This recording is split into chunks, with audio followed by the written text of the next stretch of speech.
I'm going to give a rundown of a few of the interesting features of the three-tier Node.js Brooklyn application in the Montlake Blueprint Illustrations repository.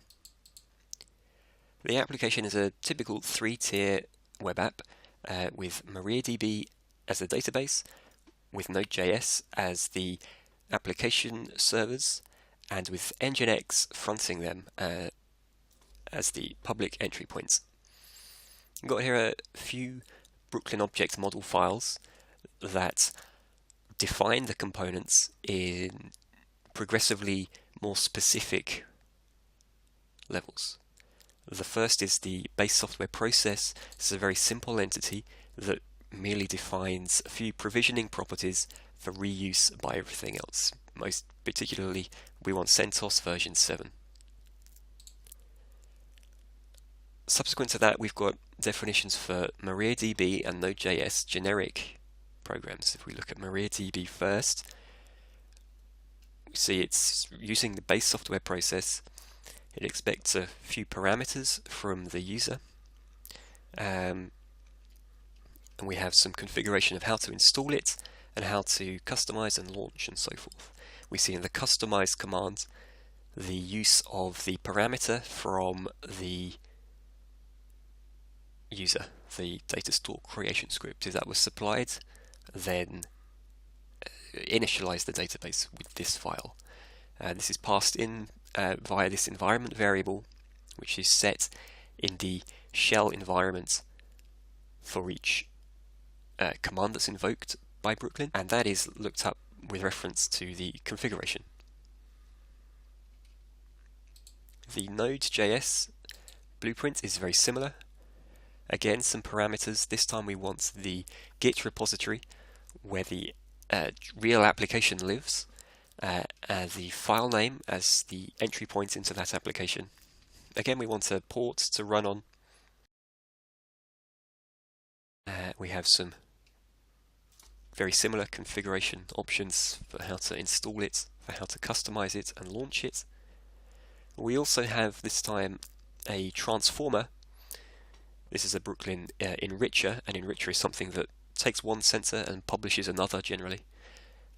This is going to publish main URI, which is the convention for generally things that publish HTTP endpoints, and we're going to generate this by combining the host address and the HTTP port sensors. So these three blueprints so far have been very generic. They're combined into our three-tier Node.js app in brooklynapp.bom. We start to get here things that are specific to our application. Our load balancer, which is Nginx. We have our database.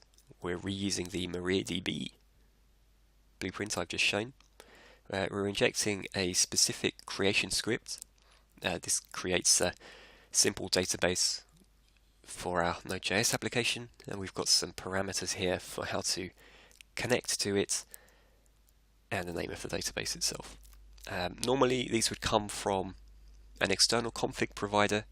For simplicity, the password is given here. We have our Node.js definition, a bit more complex here, but we see the repository that we want to use. This is a simple to-do model view controller application. This app exposes a number of metrics on a separate port. So port 1891 is referred to here. Some more enrichers. As before with the main URI, we want to expose the metrics URI. It's specific to this application, so it's only going in this blueprint. But we're also including a service failure detector. This is an enricher that monitors the status of the application, whether it's running. If it's not, it publishes a failed sensor, which is picked up by the service restarter policy. We have a number of initializers here to pull out particular values from the data produced by the metrics endpoint. I'll show these in action later on. Lastly, we have the real app itself. So everything I've shown so far has been files to add to the Brooklyn catalog. The app itself, again, just references these components, but introduces a cluster. So our middle tier of the Node.js servers is going to be a dynamic cluster. This is a Brooklyn concept, provides a number of useful features for scaling and resizing. The member spec is the term for the thing that the cluster should use. So we've got our Node.js member that we were just looking at, and some enrichers. The first enricher here aggregates the read sensor across each member and publishes it across the cluster as the average. And we're configuring autoscaler policy to respond to that averaged sensor value. These values mean if the average across the cluster falls below 50, then scale down, and if the average across the cluster crosses the threshold of 100 requests per second, then scale up. The minimum and maximum values 2 and 5. So we have our files. Let's now deploy this application. I have a checkout of this repository and Brooklyn running locally. So I need to add each of these files.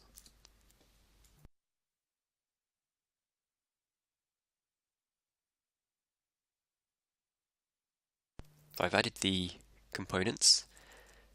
We can just check what locations I've enabled in this Brooklyn.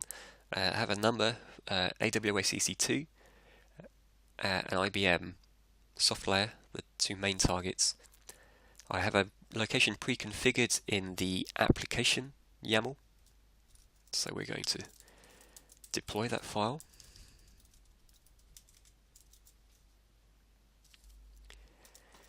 We have a summary of the task that Brooklyn has kicked off, and we see a 3-tier Node.js application is now starting. So we can, while it's starting, examine its a more specific set of metrics about it. We can look at its children, and we can look at its children's children too. So say for example we want to inspect the cluster, but let's check out its children. We see we have two vanilla software processes whose name are Node.js. So the vanilla software process came from the base software process, BOM. And we can explore, for example, config on one of those entities. Let's choose A8. What config was set. We can check its status by referring to the activity API. We see there's a lot of tasks in progress. The important task here is this start. We could write a simple bash loop to follow the start progress, but instead I'm going to switch to the Apache Brooklyn REST client to get a perhaps slightly simpler overview of the progress. We see here the structure is very similar to the one seen in the blueprint. We can choose a particular entity, view its activity, see what is it doing. We see that the MariaDB entity has completed provisioning and it's now starting. We can view the individual steps, so these correspond to the steps shown in the blueprint. This is running a pre-install command. We can view the standard in, standard error, and standard out. So the input for this command involves a yum update. This will take a little while, but we can follow its progress.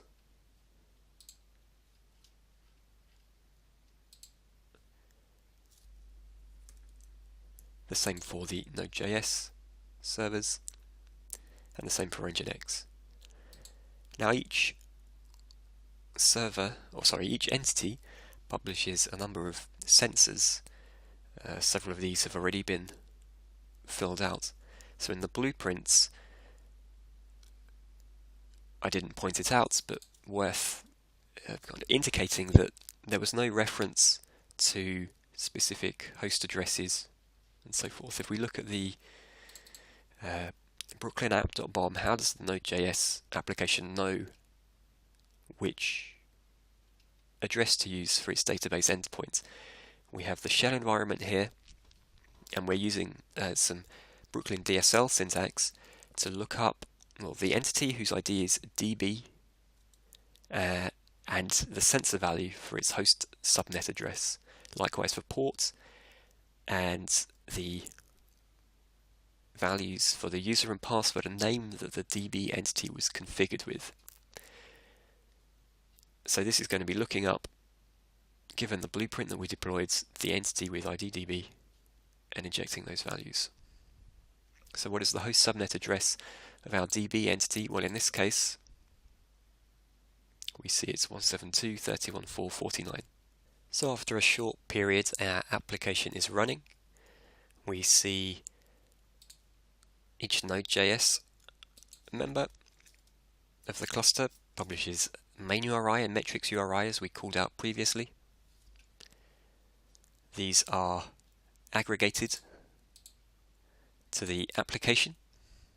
Well, actually, my mistake. These are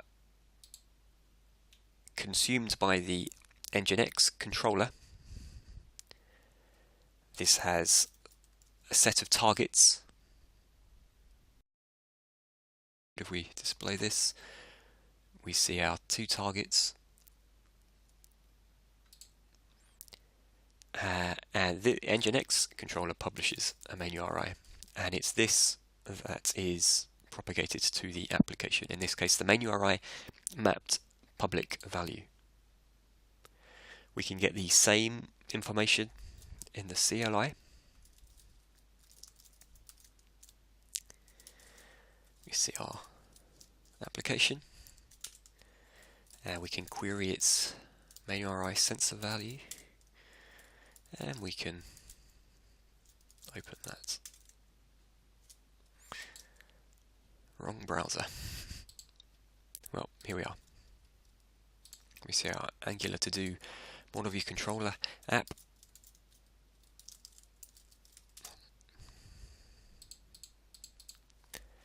And I'll just use the app a little and show the values for the sensors that we mentioned previously. They were called metrics.